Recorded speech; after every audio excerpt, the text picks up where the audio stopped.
Well, welcome and good evening, you wonderful dice of all alignments. I am Lunar D8, and this is Let's Play Will a Wonderful World, Part 7. So, then we got some new mail. 是不是我做错了什么？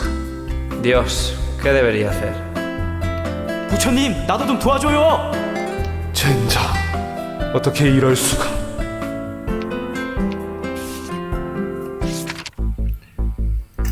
It was 10 p.m., and there weren't many people in the station. I ran down to the basement, pushed open the door to the armory, and yelled, "Excuse me, I need to check out a handgun." I had been assigned to this position for quite a few days, but I still hadn't received a firearm. I had heard that the office was very bureaucratic and inefficient. I suppose people had been telling me the truth. The custodian in charge of the armory slowly turned his face toward me. It looked like he hadn't shaved his wrinkled face for a long time. All of his facial hair was wet with tears and snot. I noticed the TV behind him. He was watching a very popular TV drama, The Descendants. I had to speak at the top of my lungs to tell him I needed a gun, trying not to be drowned out by the hysterically bawling heroine on the TV. Although he was still quite invested in the show, the old man still hadn't quite forgotten his duty. He then explained the rules while holding back his tears. To check out up to and including 2 guns, please fill out the green B2 form and have it signed by the lieutenant of your unit, but we need the gun to save our lieutenant. The firearms will be available immediately. To check out more than 2 guns, please fill out the pink C15 form and have it signed by the captain of the station. Well, with this, in this situation, how about we just get the one form that needs to be filled out by the lieutenant, but take it to the captain and tell him that, hey, my lieutenant's in danger. I need to be able to save him. The weapons will be available up in 5 hours. I took the form. I tore the pink C15 form into pieces. Sir, you've got to be kidding me. 5 hours? It's really a matter of life and death. I just need a tiny, tiny, tiny handgun. I slammed my fist on the desk out of frustration. Don't slam the desk. The custodian pulled 2 napkins out of a box, then blew his nose and wiped his tears away. He turned around and refocused on the TV screen, with the box of napkins still in his hand. The heroine had just been diagnosed with terminal illness. It was the hero's turn to fall hysterically. I squeezed the torn pieces of paper in my palm and tossed them in the trash bin by the door as I stormed out of the armory. I left out a sigh. Fine. It should be okay if I just go ahead without a gun, right? I rushed out of the building, hailed a cab, and headed toward the port.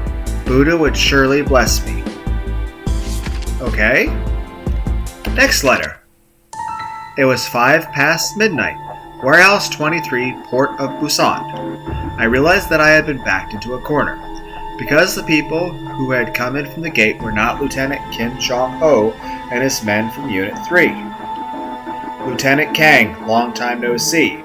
It was my old rival, the leader of the Gangnam Style group of Busan, Choi Yo-han. The drug cases around this area had always been handled by Unit 1 and my Unit 4. Drug smuggling was one of the main sources of income for the Muson game, so Choi and I had handled plenty of deals with each other. Long time no see. I did see your son a week ago. He looked pretty good. Oh, by the way, heard that you had been in a bad mood recently. Would you like me to get you some antidepressants? Haha, that won't be necessary, but you were right. I haven't been doing too well. That's why I bought myself some new toys to cheer myself up. I want you to share some fun with me, Lieutenant Kang. Everything went quiet for a brief moment. Suddenly, that hurts my ears. A loud orchestra of metallic noise erupted in the warehouse. Is it gonna stop? I could see the containers were riddled with bullet holes, and there was even rice pouring out of some of them. An M134. Choi Yo-han, that indeed was impressive. Ow! My ears! Why did you kill my ears? He was my son, my lovely son, and you fucking blew off half of his head. Today I'll blow your entire body into fucking smithereens. I crouched on the ground and covered my head with my hands. My Glock 43 had run out of ammo earlier, This couldn't get any worse. There was a toy gun on the ground? Where did the toy gun come from? A toy gun against an M134? Haha, I couldn't help but chuckle at the ridiculous thought. But apparently someone else had come up with the same idea. The muscular man picked up the toy gun and came out from behind the containers. I didn't have a chance to stop him. Everything happened so fast. The toy gun couldn't possibly take on the M134. I saw numerous bullets fly into his body. The ground behind him was quickly covered in bloody red mess. No! How did it end up like this? Okay.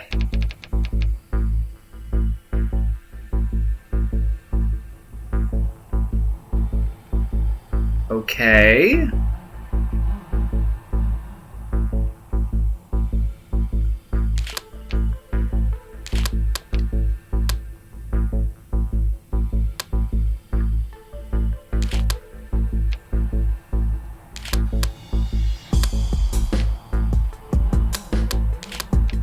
What?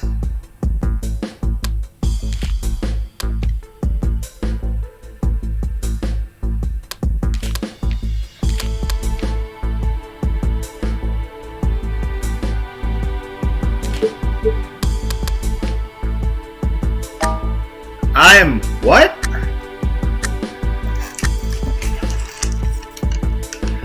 Have it signed by a lieutenant of your unit. I looked down at the green B2 form and I had an idea.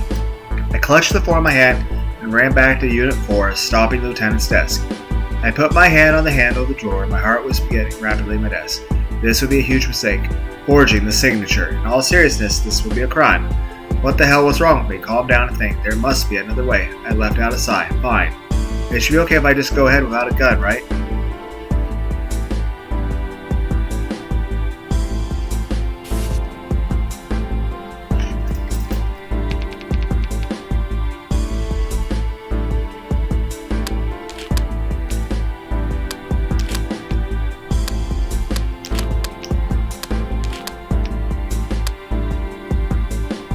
Why?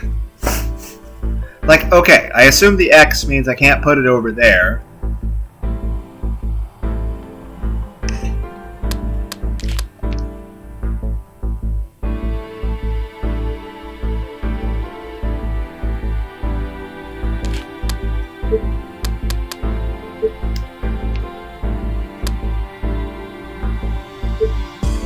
What?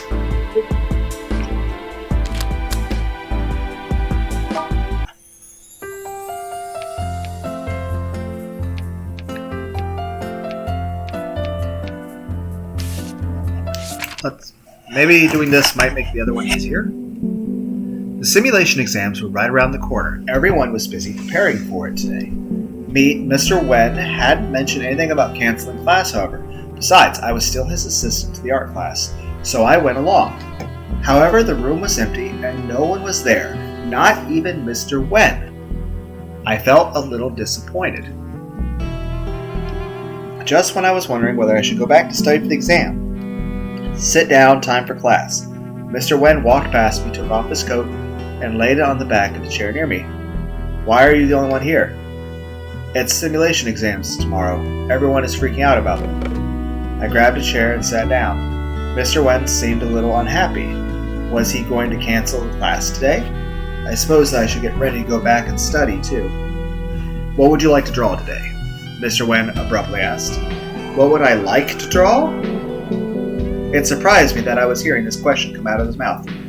Something more difficult, I said, hoping that it would make me appear more motivated. Then draw me.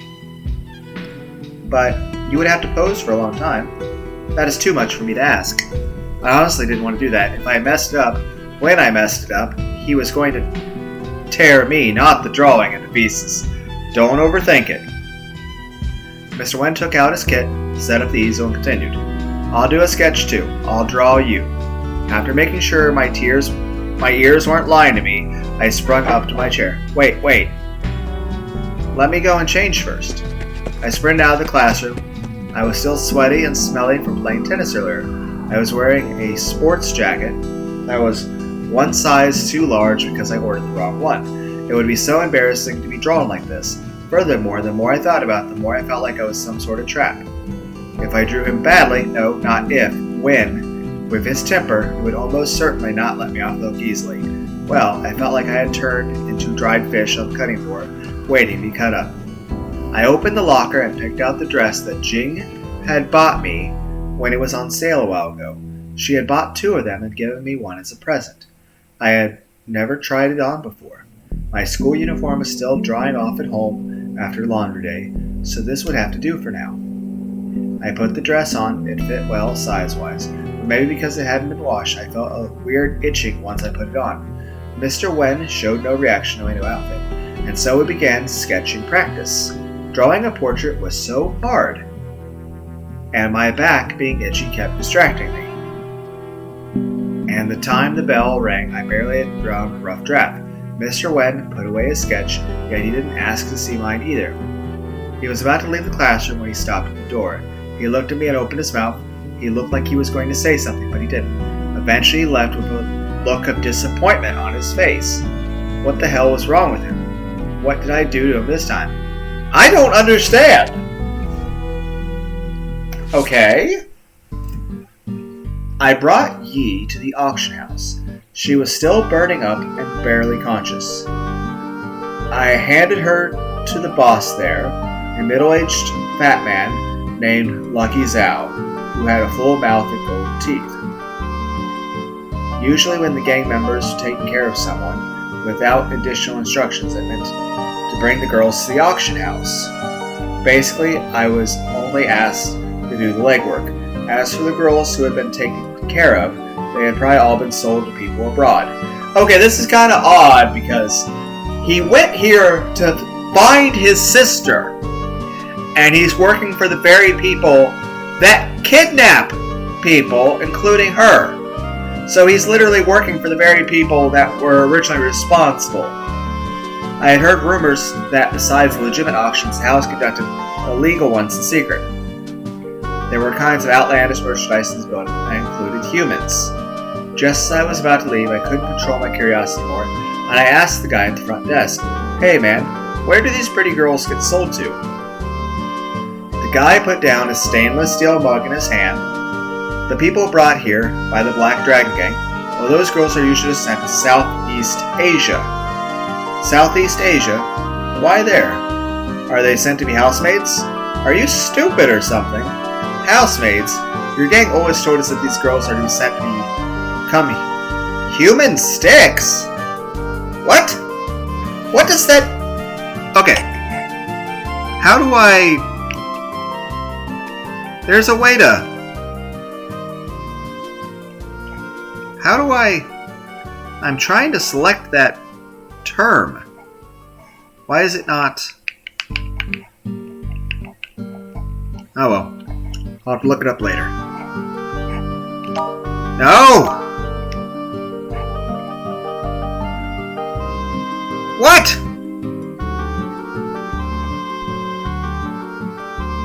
That can't be a real thing!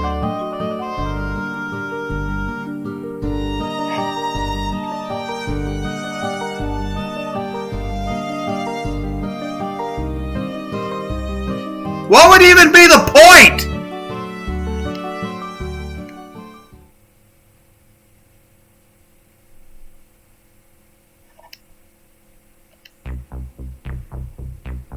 I'm sorry, I didn't read for a while. I was But basically he was saying how much it made him feel sick, that he wanted to throw up, and how terrible it was, and...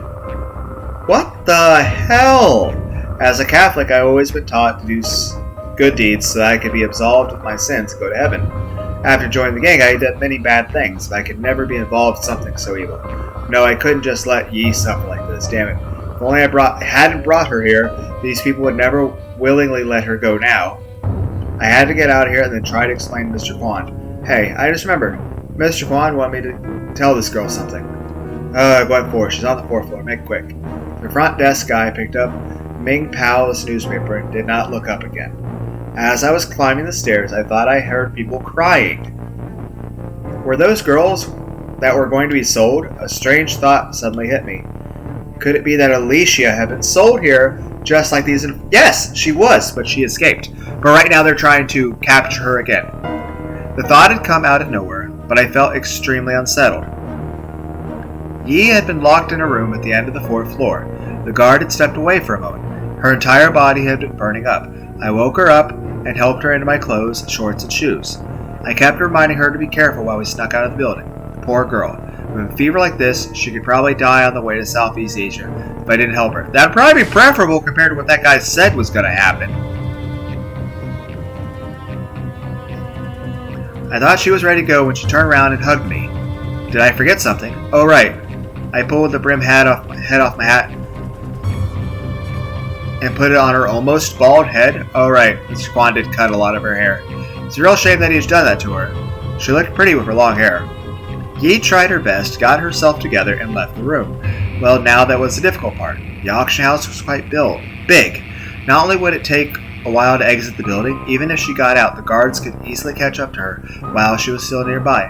I had to get more time to escape. I scoured the room. I couldn't find anything I could wear, nothing but a long wig. I had never seen a wig before. I found it a little amusing. But there weren't any clothes.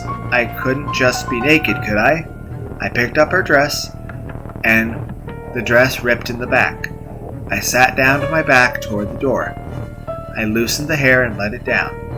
I sat down with nothing but my boxer shorts on. I tried my best to keep calm. There was no other way.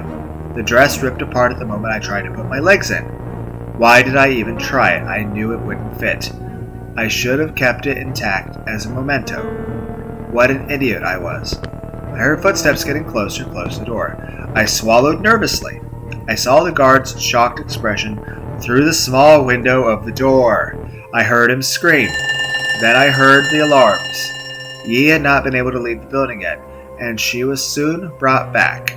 I was thrown out onto the street with nothing but my boxer shorts. Damn it, I couldn't just do nothing and let Yi be sent to living hell. Lord, please guide me. Carlos. The amount of holy shit. An extreme form of torture from ancient China, which was said to be used on concubines by the wife. According to the record, the Emperor Gazao of Han died. His queen ordered his favorite concubine to be turned into Ren Zi, aka human stick. During the Tang Dynasty, Empress Consort Wu had done the same to a rival concubine before she became the Empress. There was a saying at the time, you might be high at the top one day, but you could fall to the bottom as a human stick. In modern society, there are still criminal rings that kidnap women and children and turn them into human sticks and sell them to beggar organizations or freak show circuses. It is extremely barbaric. That is an understatement! Understatement of understatements! Like, I was already feeling disgusted at the idea that the person's being sold as a slave. That would actually be preferable to this! Oh my god! That's horrible!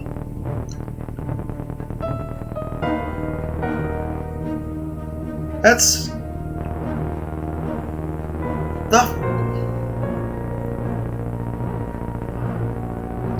Just fucking hell. Okay, let's try to stop this.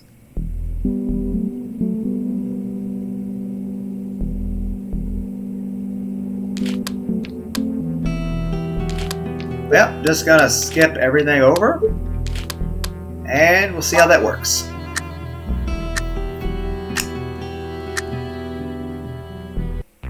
The dress was really tight. I looked down at the dress that was wrapped tightly around myself. I could still feel the warmth from Yi's body and smell a faint trace of her scent. I had never worn a girl's clothes except for my sister's. I felt my face starting to blush. Okay, I can understand feeling a little embarrassed under most circumstances, but in a life or death situation, there are more important things. I sat down facing the door and lowered my head. Heard footsteps getting closer and closer to the door. I swallowed nervously. I saw the guards shocked. How could he tell already? Heard him scream. Then I heard the alarms. How did he know? Was it because my chest was too flat? Yi had not been able to leave the building yet, and she was soon brought back, and I was thrown out onto the street still wearing the dress. Damn it, I couldn't do nothing, and yet Lee be sent to living hell. Okay, I thought about it for a while and decided it was too embarrassing to change into a dress just for a sketch. I might as well just stick with the oversized jacket. The golden sunlight from the setting sun shone down on Mr. Wen and me. It felt warm but not too warm. Mr. Wen's sketch paper rustled lightly in the breeze, as did his hair. He looked so focused that I had found myself staring at him without even realizing it. Mr. Wen looked up, our eyes met silently. When I finally came to my senses and lowered my head, my heart skipped a few beats. The bell rang. I reluctantly handed my sketch to him. If you want to tear it up, go ahead. I had lost counts of how many times he had torn up my drawings. Besides, I was actually pretty bad at this. Mr. Wan handed me a sketch. It wasn't mine, though. It was his. Was that really me? I was speechless and I couldn't find a word in my vocabulary to describe it, other than beautiful. I never could have imagined that a person who was always so cold and distant would be able to create something so warm and intimate. Do I get to see it? Suddenly an idea came to me. I held the sketch up in his face and pointed it at a random spot. There is a serious problem here. Ha ha. Mr. Wayne looked at the sketch, puzzled. Before he could take a good look, I took the sketch back. I will not tolerate this kind of thing in my class. I imitated his tone and took a few steps back, and then tore up the sketch and threw the pieces into the trash. The fuck is that laugh? What a historical moment. I finally turned the tables on him. I quickly ran out of the classroom. Thinking back on how many of my sketches he shredded, I felt great about getting back at him. Okay, that was considered the best ending for her.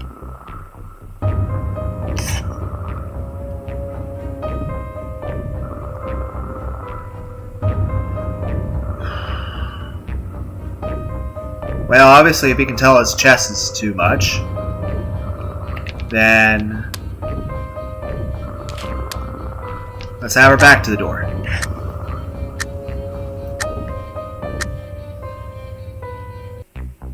The dress was really tight. I looked.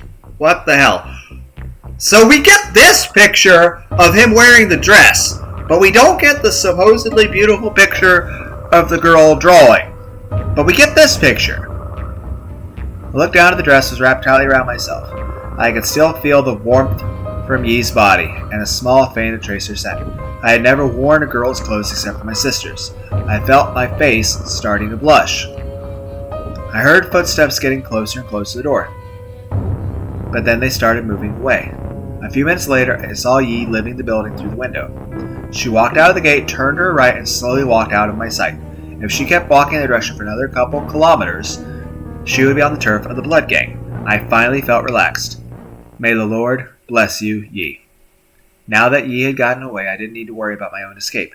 When I was at the orphanage, I had always been the fastest kid. We used to get up on the hill to hunt rabbits. Why is that a term? Who doesn't know what a rabbit is? The other kids would take a whole day. Like, seriously. Who doesn't know what rabbits are? I ran out of the room and sprinted toward the stairway. The guard noticed me. Before he could make a sound, I'd already jumped down an entire flight. I was able to go down to the first floor with just 3 jumps.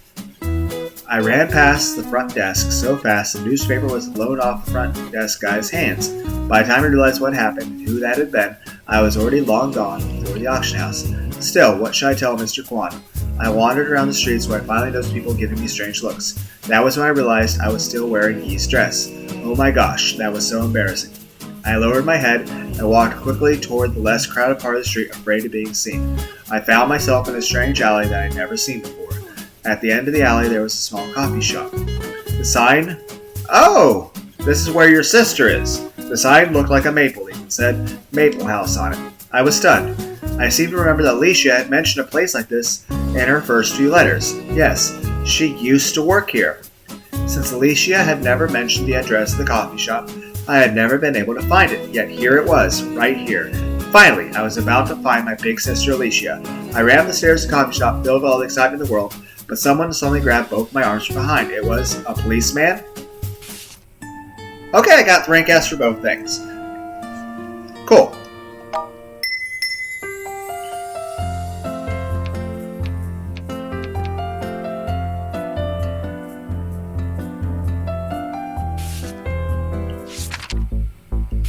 Okay, there's got to be a way to fix this.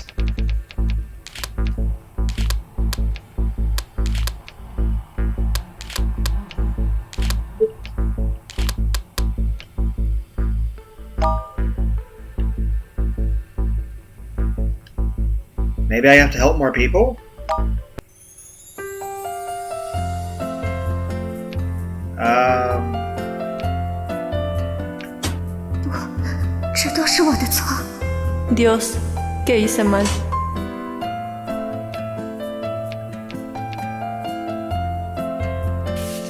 Okay. If someone asked me what I wanted the most at that exact moment, I would say freedom. As for the thing that I wanted second most, I would say death. 2 months ago, a short, skinny old man had bought me from human trafficking auction house and brought me back to his mansion. At first, I thought he was just like most of the other buyers who had been only looking for some exotic playthings. I soon found out that he was much more frightening. His name was Money Chia, an infamous local millionaire in Hong Kong. On the surface, he was the owner of a chemical plant, making his bucks from the pharmaceutical research and development. But behind the scenes, he had been conducting drug tests on humans, and the tests were not just limited to medicinal drugs, but also experimental ones that were developed solely for gangs, some of which were even from abroad. What he had spent in buying us was nothing compared to the profits he could make off of us. All of his test subjects were people who had been purchased from the auction house. None of us had any legal status. Therefore, nobody would care who we were or where we had gone. It was like we had evaporated from the face of the earth. There were both men and women among us. Sometimes the women might get a little lucky compared to the men. If the girls were willing to become a concubine, they could be spared the fate of trying the more dangerous drugs. Rose had been one of the concubines. She had still died, though. I heard that she had OD'd. After her death, her body was taken away like everyone else before her. She just disappeared without a trace. I would rather die from poison than become another Rose.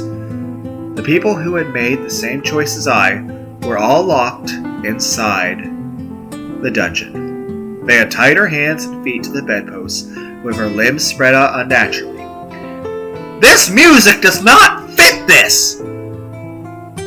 I understand it's kind of her theme music, but this music does not fit this scene! Everyone had been tied down in a separate room. However, the air ducts in the room were all connected. The air was filled with the smell of rotten flesh and death. Every few minutes I could hear horrifying screams coming from the distance. I had endured a fever for the last couple of days. I heard them saying that the drug that had been given me was defective, and if my fever didn't come down, soon I would die. To make sure that they could extract as much profit out of me as they could, they had assigned a new doctor. He had been checking up on me every day. This doctor seemed more bookish. He might be a good man. In my haze, I tried to talk to him. He never responded, so I kept talking to myself. After setting up my IV drip, the doctor hung the bottle of medicine on a makeshift pole that had been made out of a rusty water pipe. Then his phone rang. He walked to the hallway outside and half closed the door. His medicine kit was near my pillow. There were 2 bottles in the corner of the kit. One with sleeping pills, one with poison. The doctor was still answering the phone outside. The day had finally come. If I could just grab that bottle, I could carry out my plan I'd had in my mind for a long time. The rope was loose. I grabbed the pipe firmly. I wiggled my left hand out of the loosened rope and reached for the kit. This music does not fit this! This is inappropriate music for this! I grabbed the bottle, closed my left hand with the sleeping pills. I twisted the cap off with my left hand, poured the entire bottle in my mouth. Ah, it was so painful. Then I lifted the pipe and smashed it down on my own head. I can finally end this. I don't think you'd be able to hit yourself hard enough.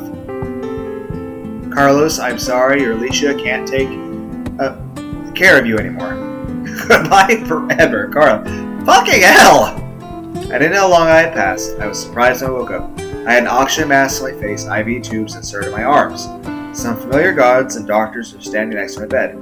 They had tied my hands and feet to the bedposts. The air was still filled with that rotten smell. I closed my eyes in desperation. Heavenly Father, what have I done wrong? Oh. The simulation exam was only hours away, yet I had been lying in bed all night, unable to fall asleep. Every time I closed my eyes, I could see that sketch Mr. Wen had drawn of me earlier. It was so beautiful. I thought I should go back earlier and find it in the trash can. I got out of bed, walked across the living room, and grabbed a box of chocolate milk that Rocky had paid me. The moon seemed especially round tonight. I leaned on the railing of the balcony, watching the moon drinking the milk. Mr. Wen's place was to my right. The light was still on. Ever since I had learned that Mr. Wen lived next door, I would often involuntarily wander onto the balcony to watch the view outside. However, I had never seen him out there once. Are you not recalling how, like, the start of this story, he tried to kill himself, and you almost got killed too? There were several alternative paths where you all died, and the building exploded. The curtain was always closed behind the glass to Mr. Wen's living room. I couldn't see anything inside except to tell whether the lights were on or not. It was almost 1 a.m. The lights were still on. I didn't think that he could be up so late, despite his lights usually still being on when I had got to go to bed in the past. What was he doing at this hour? It couldn't be because what happened earlier today. It had only been a joke. I suppose that I should go and apologize tomorrow? I suddenly heard a muffled sound, and then I noticed his curtain moved slightly, and I saw a hand appear at the bottom of the glass door. It was Mr. Did he kill himself? I immediately called for an ambulance while I knocked on the door, but nobody responded. No one answered the phone in the manager's office either. I heard that people could pass out for many reasons, but the best opportunity for first aid only lasts the first 5 minutes. It might be too late. Okay, this music does fit this. It might be too late to wait for the ambulance to arrive. I grabbed a rope on the balcony and tied one end around my waist. I tied the other end to the railing. Finally, I climbed the railing and stood on top of it shaking. Mr. Wen's balcony was approximately 1.5 meters away. My own record long jump was 1.72. If I remember correctly, I should be alright then. 1, 2, 3, jump! The slipper had been tossed on the ground earlier. Damn it, I was so close to reaching the pipe on the other side. I was hanging between the third and the fourth floors. The rope tightened around my waist. Thankfully, it was strong enough to hold me. I could still make it. I held onto the rope for dear life, carefully untied the knot, and jumped onto the balcony on the 3rd floor. However, nobody seemed to be home. It took 20 minutes for the paramedics to get me off the 3rd floor balcony. By then, it was already too late for Mr. Wen. I watched helplessly as they carried him into the ambulance. He looked like he was only taking a nap. I suddenly had a feeling of deja vu of the day I lost my father. No.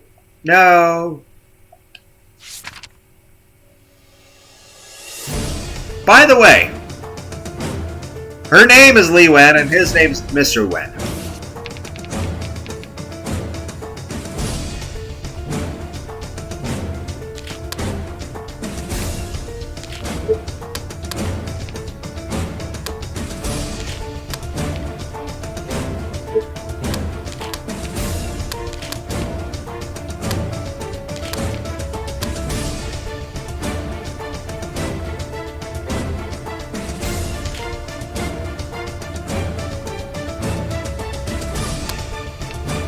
I'm trying not to kill her.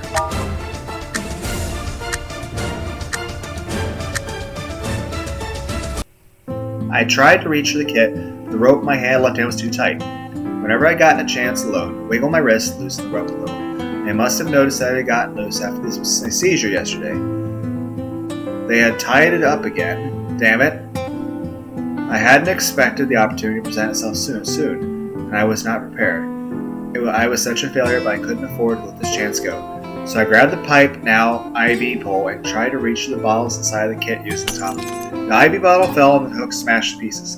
Doctors rushed in and took the pole away from me. He didn't send in guards though, he just moved the nerve pole farther away so that I couldn't reach it, and put up another bottle of medicine, then he left. I was so close to reaching the pipe on the other side. Before I had a chance to contemplate my next step, the rope snapped. 20 minutes later, the paramedics woke me up in the bushes just outside the 1st floor. Apparently, I had fainted after the fall. I suffered mild injuries, but Mr. Wen, still dead. Okay. How is that a rank C? So it's not as bad. Okay, I'm gonna turn down the volume just a little. Okay. I'm gonna turn down the volume just a little bit. How long is the recording right now? 35 minutes? Okay.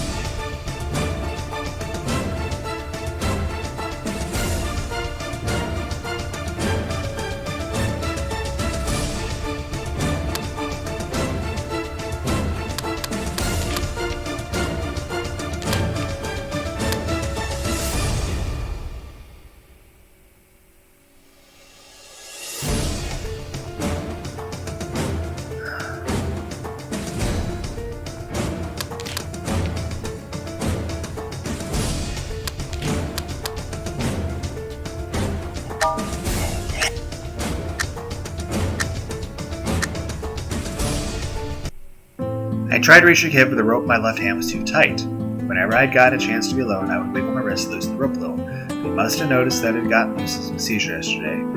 They had tied me up again. Damn it, I hadn't expected the opportunity to present itself so soon. I was not prepared. I was such a failure. The doctor came up phone call. I was still lying in the bed, spread out, my eyes closed, mumbling quietly to myself, just as he had left me. He felt my forehead with his hand, filled the IV a bit, closed his kit, and left. I opened my eyes, and I heard the door close, and I wept. The wind was strong that night. I held on the pipe and climbed up to Mr. Wen's balcony. Mr. Wen had fallen to the ground in his living room. I could barely feel his pulse, and he wasn't breathing. I immediately ran through everything I had learned in CPR in my head. I put both my hands together, placed them upon his chest, and began to press it. 1, 2, 3. I used as much strength as I could for every press. I just hoped that I wasn't too late to save his life. After 30 presses, Mr. Wen showed no signs of waking up, and he was still not breathing. I lifted his chin and started doing mouth-to-mouth to him. 2 sets of mouth-to-mouth, following 30 presses on his chest. I usually thought it was more so 2 sets, well, 1 set of 2 mouth, and 10 presses. I think the biggest problem with doing a CPR is you have to be careful not to push too hard, otherwise you can accidentally crack some of these ribs while trying to save their life. I kept repeating this routine. Mr. Wen's forehead was covered in tiny drops of sweat. His wet hair was stuck in the corners of his eyes. Why won't you wake up? Time kept passing. It had been over 5 minutes, but I wouldn't stop. Hope was like a flickering light on a single candle. I couldn't tell when it would suddenly go out. My tears and sweat were together and falling on Mr. Wen's face, drop after drop, making it wet. A rough hand grabbed my wrist. Mr. Wen's eyes slowly opened. I didn't know why I cried. Because the dude was freaking dying. That's gonna make you sad. It's normal. I must have looked horrible, my ugly crying face. A few minutes later, the paramedics finally arrived. They asked what kind of first aid I'd given. I suddenly realized what I had just done, and I couldn't get a word out. I just did that with Mr. Wen with our mouths, didn't I? It's not that kind. You were saving his life. You know, the whole point is you're just saving the person. Again, I understand the feeling of embarrassment, but when lives are on the line, more things are important. You know, trying to save people's lives or trying not to die. The ambulance had taken Mr. Wen away, and the paramedics told me to bring some necessities for his hospital stay. I finally calmed down, and for the first time I had the chance to look around Mr. Wen's apartment. There were all sorts of paintings hung on the wall. A small seaside town glowing in the sunset. A golden wheat field stretching endlessly, a rainbow crossing the valley through rosy clouds after the rain. They were all masterpieces. Weirdly, though, according to the signatures, most of them for over 10 years ago. A portrait of a woman attracted my attention. The woman seemed to be in early 20s. Her long black hair spread out on a soft white pillow. Her sleeping face looked mesmerizing even to me. Was she Mr. Wen's wife? I remembered when Rocky had asked whether Mr. Wen had a girlfriend on the first day. He hadn't answered the question. But why was he living alone then? Right, I should be collecting necessities for Mr. Wen. Speaking of which, what did one need for a hospital stay anyway? Pajamas, underwear, toothbrush, toothpaste, towel, slippers, razor, face wash, napkins. Again, you don't need a razor. Granted, I tend to shave. The longest I go is maybe every 2 days I'll shave, but sometimes I'll try to shave every day. But if you're going to the hospital, you can grow your damn beard out. if you're going to be at the hospital for that long. You know, but more than likely you shouldn't be in the hospital more than a couple of days. You just shave when you get back. I mean, right now my chin is pretty smooth. I tend to shave at least every other day. And I tend to take like sometimes 15 showers a week. I scoured the kitchen and the bathroom thoroughly. The only door left had to be the door to the bedroom. I should be able to find and change the clothes. I pushed the door open, and to my surprise, what was behind the door looked exactly what had appeared in my dreams. It was a graveyard of paintings, torn apart, painted over, pieces so small that they were completely unrecognizable. The remains of various paintings nearly filled the room. In a corner of the room, some blankets lay on the floor, with some clothes folded on top of them. Was this Mr. Wen usually spent the night? The room made me feel nothing but sadness and utter despair. They were so much alike, Mr. Wen and he. Okay, so I got a rank S for her, but I need to try to get a rank S on this side. No.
I wiggled my left hand out, loosened the rope, reached for the kit.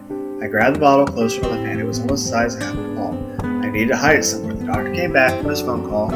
I was still lying on the bed, spread out, with my eyes closed. But when he checked my forehead, I winced. Seeing my strange reaction, he carefully examined his medicine kit again and noticed the missing bottle.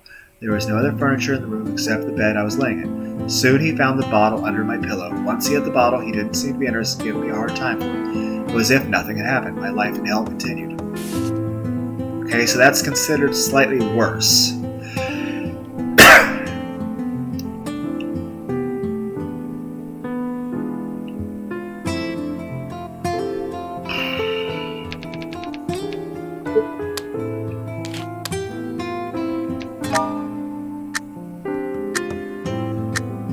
But still, I mean, it should be like, rank S, I got poisoned to kill myself. I'm like, that's not a good ending. I mean, granted, that's better than being drugged and raped or tortured and a slave and a human stick.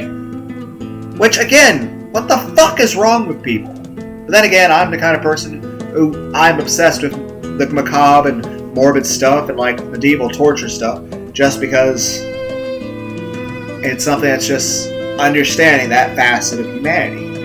But at the same time, what the fuck is wrong with us as a species? The fucking hell! I wiggled my left hand out of the loosened rope. I mean, here's the thing. Is it so hard for everyone to just feel compassion for each other? I mean,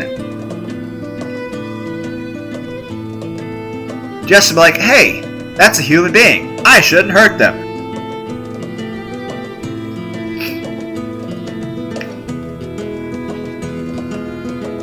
I grabbed the bottle close by the poison. It was almost the size of half my palm. I needed to hide it somewhere. I saw the slipper that I had dropped yesterday when I was having a seizure. It was close enough for me to reach it. The doctor came back from his phone call. I was still lying on the bed, all spread out and my eyes closed, mumbling quiet myself just as he left me. He felt my forehead, fiddled the IV closed again. I opened my eyes when I heard the door. The bottle of poison was still safely hidden inside the slipper. I know that as long as I do my best, my dream will come true. That is Here's the thing. In order to save people's lives, do I have to like give them a rank B here and there?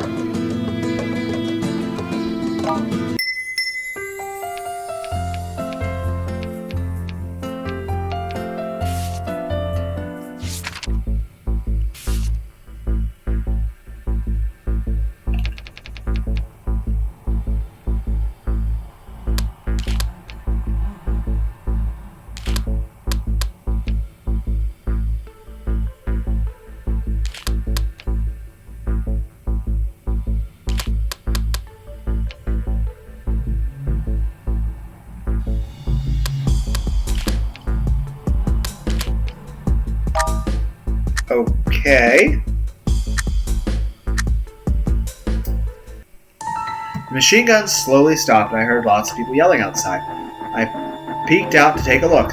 Some men from the Gangnam group were holding down a pretty buff young man, pressing his head to the ground. His head was already covered with blood. Chow Yo-hun grabbed his hair and pulled it back violently. I finally saw his face. Yo, if I remember correctly, isn't this the new guy in your unit, Lieutenant Kang? What a cute and silly one he is. He came all this way here to save his precious lieutenant without even bringing a gun. Who do you think is cuter, him or my son? Lieutenant Kang? Fuck you. The kid's nose and mouth were bleeding heavily, and he kept mumbling through the blood. Lieutenant, don't mind me. Choi, fire the machine gun open again. The kid's fragile flesh was torn to pieces and pounded into the stain in the ground. I didn't fucking want to, mind you. What the fuck were you doing here? Didn't you know I meant to not fucking tell you about our mission at this goddamn place? And you idiot, you didn't even bring a fucking gun? How would you defend your precious justice? Justice. What was the fucking point? Now you're dead.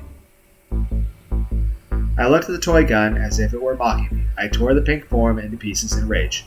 Goddamn rules. Were the stupid rules more important than a human life? The custodian was staring at the TV, paid no attention to me. I squeezed the torn pieces of paper in my palm and tossed them onto the desk.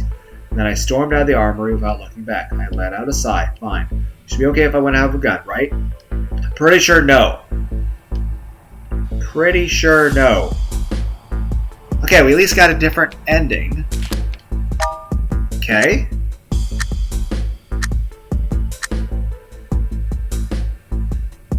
Have it signed with Lieutenant Yuri. I looked down at the green B2 form. I had an idea. I clenched the form. Unit 4 stopped at the lieutenant's desk. I put my hand on the handle of the door and my heart was beating rapidly. This would be a huge mistake.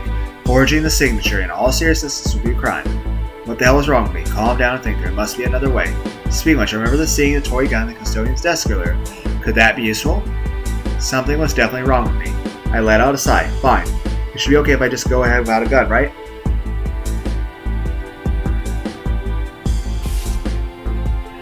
Okay, what do you want from me?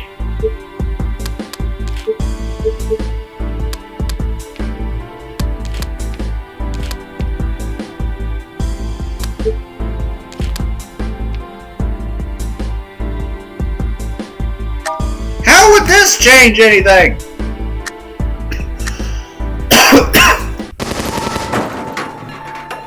Heard some metal hitting the ground. I peeked out to see Cho Yo-han. I dropped the machine gun, and he was covering his abdomen with his right hand. Fuck. There were other people here. You morons. Find them. Soon I heard the sound of people fighting. Yet Choi Yo-han held on the machine gun yet again and pointed it right in my direction. He kept staring in our direction like a hawk. He was not going to let us get out of here alive today. About 20 minutes later, some men from Gangnam Group were holding down a pretty buff young man, pressing his head to the ground. His head was already covered with blood. Choi Yo-han grabbed his hair and pulled it back violently. I finally saw his face. Yo, if I remember correctly, this is... Okay, this looks pretty much the same.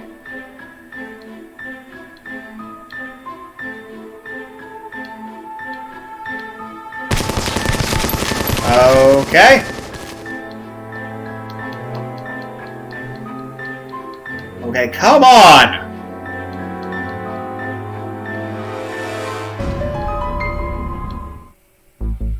Have it signed with Lieutenant Yuri. I looked down at the B2 form. I clutched it.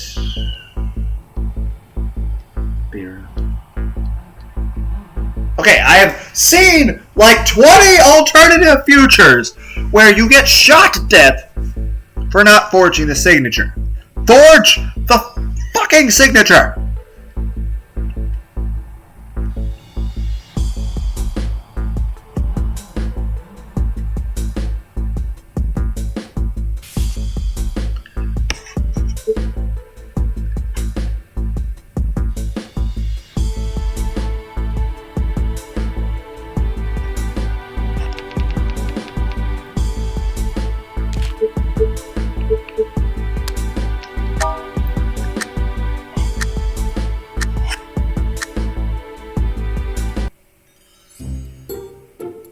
I felt blood rushing to my head when I picked up the gun. Then I turned back the armory and slammed on the desk. Thud. I dropped to the ground on my knees. Sir, I have to tell you something. Becoming a police officer has always been my dream ever since I was a kid. I've always thought that one day when I finally become a police officer, I would be able to defend justice and help people who are in need. Even though Lieutenant Kang has the loudest temper, loves smoking, and is often mean to me, always has me doing paperwork, and likes junk. Why does that? I eat junk. Don't knock it. But as a police officer, I have defender justice. I can't let him in danger without doing anything. And sir, if you don't loan me a gun right now, it will all be too late. The custodian turned his face back again and looked at the top half of my head behind the desk. While tears were welling up in my eyes, it was nothing compared to the river coming down his face. Silence. I stood back and dusted off my pants. Well, I tried. Wait. The custodian wiped his face clean and put on his jacket. I can't break the rules and loan you a gun. However, I'll come with you. Oh, by the way, bring this along too. The custodian stuffed a toy gun in my hand. A toy gun? Are you kidding me right now? However, the old man seemed dead serious, so I tucked the gun into my waistband. Still, as a rookie cop, all I had right now is a toy gun and the custodian of the checkout counter of the armory. I was beginning to feel uncertain about this rescue mission. It stopped firing and I heard the sound of metal hitting the ground. I heard lots of people yelling outside. I peeked out and saw Choyo Han laying on the ground unconscious. His lackeys were completely frantic and running around hysterically. I didn't know exactly what had happened, but it was my only opportunity. I charged in the crowd and took a gun from one of the mobsters. However, even with a weapon, I still outnumbered. Just when I was about to be swamped, I saw a shadow running behind those bastards. At first, I thought it was just my imagination, but then the bastards suddenly began falling to the ground, one after another, and a familiar yet annoying figure jumped out onto the huge cargo, with his left hand beside his waist, and his right hand waving some kind of strange white cloth. He shouted to the entire warehouse, "Listen up, you evil bastards. Today is the day you're going to see justice being served by me. I'm going to arrest every single one of you and bring you all to the police station." I was 100% sure now the only person who could say something like this without any irony was him. Who knew the kid had some talent, despite always seeming a little off. Thanks to him, half an hour later, the people still standing were all from our side. I tossed another empty gun on the ground. One of those bastards was lying near my feet, and I saw half of a pack of cheap cigarettes. I wasn't feeling picky at the moment, so I lit one for myself. That's not very hygienic. It seemed to help with exhaustion a little bit. Does it? I don't smoke, so... What a night. I would need a beer when I got back. Not really much of a drinker. I have tried alcohol before, but I really don't care for it. I mainly just drink like root beer. Barks root beer, it's a type of soda. I would need a beer when I got back before I went to sleep. I sat down on the bottom of a random body nearby. I felt like I never wanted to get back up again, and then I looked up at Chang Guangmin. He had been jumping upside down for half an hour, doing his weird karate. How? But he didn't seem tired at all. So apparently being able to do karate gives you the power to defy gravity. Young people. Pith. You're operating without authorization, you know that, right? Yes, sir. This is me defending my justice. Yes, sir, my ass. Look at that grin of yours. And what was the deal with your voice? It was so loud it hurt my skull. Well, whatever. Okay. Well, there we go. We'll go and call that a part. And... save. We'll save up here. And we will... main menu. Anyway, I hope everyone out there had a good day. And take care of yourselves. Bye.